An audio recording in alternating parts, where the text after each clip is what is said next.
오늘의 말씀은 고린도후서 4장 13절에서 18절까지의 말씀입니다. 기록된 바 내가 믿었으므로 말하였다 한 것 같이 우리가 같은 믿음의 마음을 가졌으니 우리도 믿었으므로 또한 말하노라. 주 예수를 다시 살리시니가 예수와 함께 우리도 다시 살리사 너희와 함께 그 앞에 서게 하실 줄을 아노라.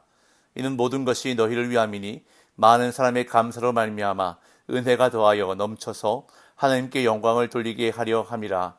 그러므로 우리가 낙심하지 아니하노니 우리의 겉사람은 낡아지나 우리의 속사람은 날로 새로워지도다. 우리가 잠시 받는 환난에 경한 것이 지극히 크고 영원한 영광에 중한 것을 우리에게 이루게 함이니 우리가 주목하는 것은 보이는 것이 아니요 보이지 않는 것이니 보이는 것은 잠깐이요 보이지 않는 것은 영원함이니라. 아멘. 어제 본문에서 바울은 자신이 항상 예수를 위해 죽음에 넘겨지는 것은 복음이 확산되면서 경험하는 예수의 생명의 능력이 연약한 바울의 육체 속에 나타나게 하기 위함이라고 말했습니다. 그리고 더 나아가 자신의 인내를 통해 고린도 성도들도 역경 가운데 하나님을 신뢰하는 법을 배워 그 가운데 부활 생명이 생겨나기를 소원하면서 생명이 고린도 성도들 안에서 역사하게 하기 위해 자기 안에서 사망이 역사한다고 고백했습니다. 이처럼 바울이 고난 가운데서도 계속해서 복음을 선포할 수 있었던 힘은 하나님을 향한 믿음에 있었습니다. 비록 그가 극심한 고난에 직면해 있었지만 여전히 하나님이 자신을 어떠한 역경 가운데서도 지켜주시고 함께 하실 줄 믿었던 것입니다. 하나님에 대한 믿음이 없다면 복음을 선포할 수도 없고 복음으로 인한 환난도 견딜 수 없습니다. 그래서 바울은 오늘 본문에서 시편 말씀을 인용하며 믿음의 고백을 하고 있습니다. 13절입니다. 기록된 바 내가 믿었으므로 말하였다 한 것 같이 우리가 같은 믿음의 마음을 가졌으니 우리도 믿었으므로 또한 말하노라.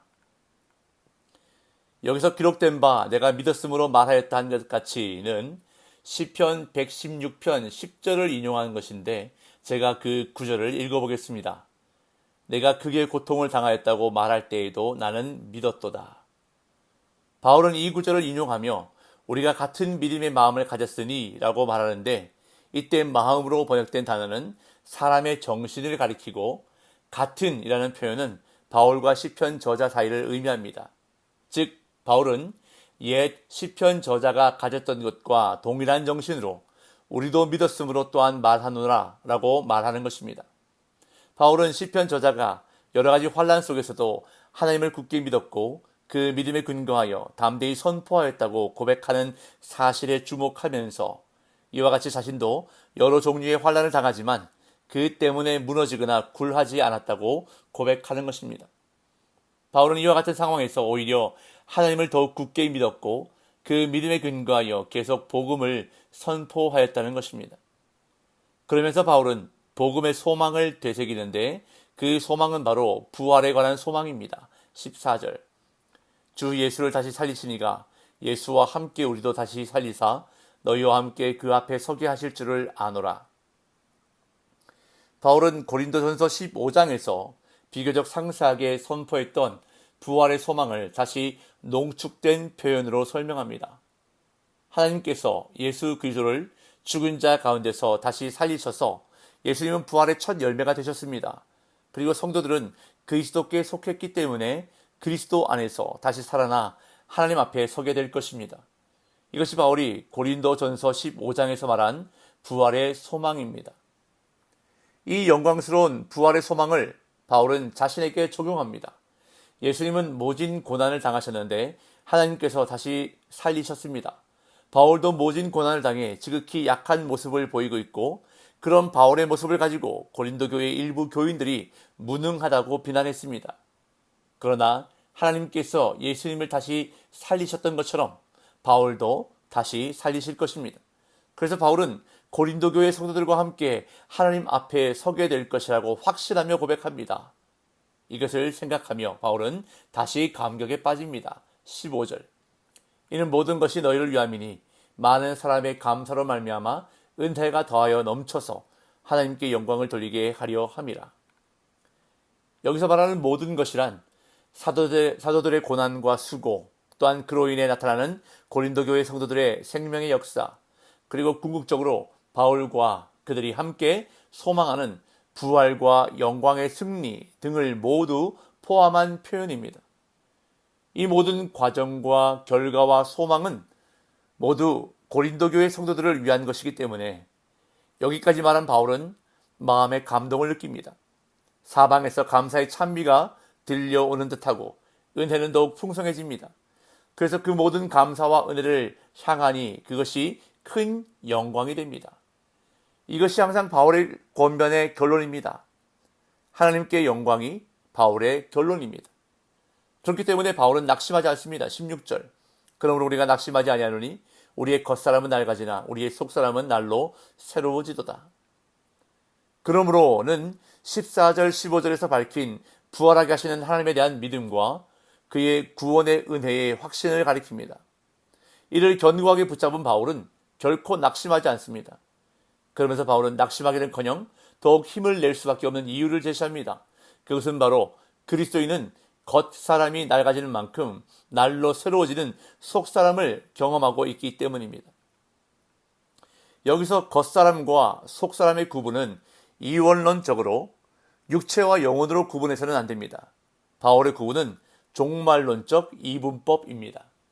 우리는 죄로 인해 죽을 존재였으나 예수 그리스도로 말미암아 새 생명을 얻었습니다. 그러나 부활의 생명이 아직 완성된 것은 아니기에 그 때를 소망하며 기다립니다. 그래서 겉사람은 죄의 영향으로 죽음의 지배를 받는 현재의 존재입니다. 반면 예수 그리스도로 말미암은 새 생명은 속사람이라는 범주를 만들어냅니다. 바울은 자신의 육체가 복음으로 인한 고난으로 점점 약해져 간다 할지라도 낙심하지 않는 이유를 밝히는데 그것은 바로 그리스도를 좇는 영적인 속사람이 자신 안에서 날마다 새롭게 장성해 가기 때문이라고 말합니다. 세상 사람들은 겉사람을 중시하지만 바울은 속사람을 더 귀하게 여겼습니다. 우리의 속사람은 고난을 받을수록 더 건강하게 성장합니다. 인간적 관점에서 고난은 힘들고 버거운 것이지만 장차 복음으로 얻게 될 영원한 하나님 나라의 영광에 비하면 아무것도 아니기 때문입니다. 17절. 우리가 잠시 받는 환난에 경한 것이 지극히 크고 영원한 영광에 중한 것을 우리에게 이루게 함이니. 바울은 우리가 낙심하지 않는 또 다른 이유를 하나 제시하는데 환난에 경한 것과 영광이 중한 것을 대비합니다.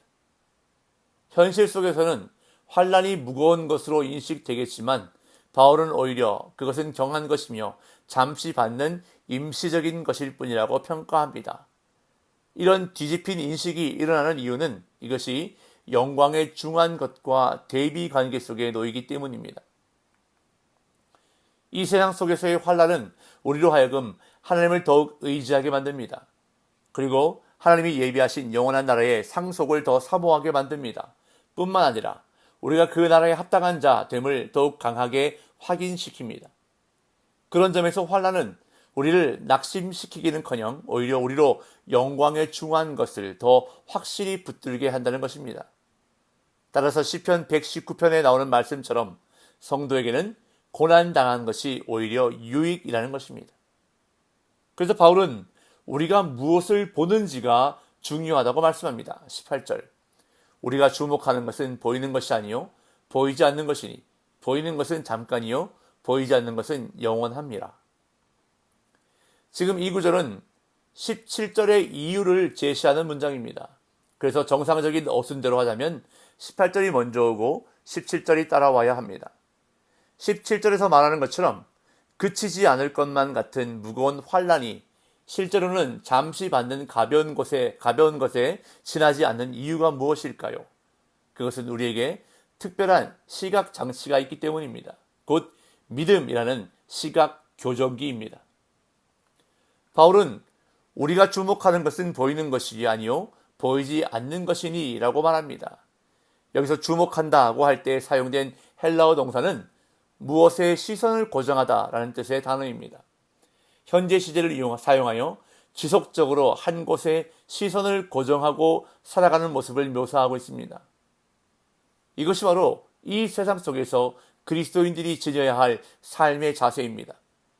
육신의 눈으로는 보이지 않고 믿음의 눈으로 볼 때만 보이는 영원한 것, 곧 하나님의 약속에 시선을 고정하고 지속적으로 바라보고 살아가는 그리스도인의 시각에서 환난은 잠깐 머무는 가벼운 것에 지나지 않는다는 것입니다.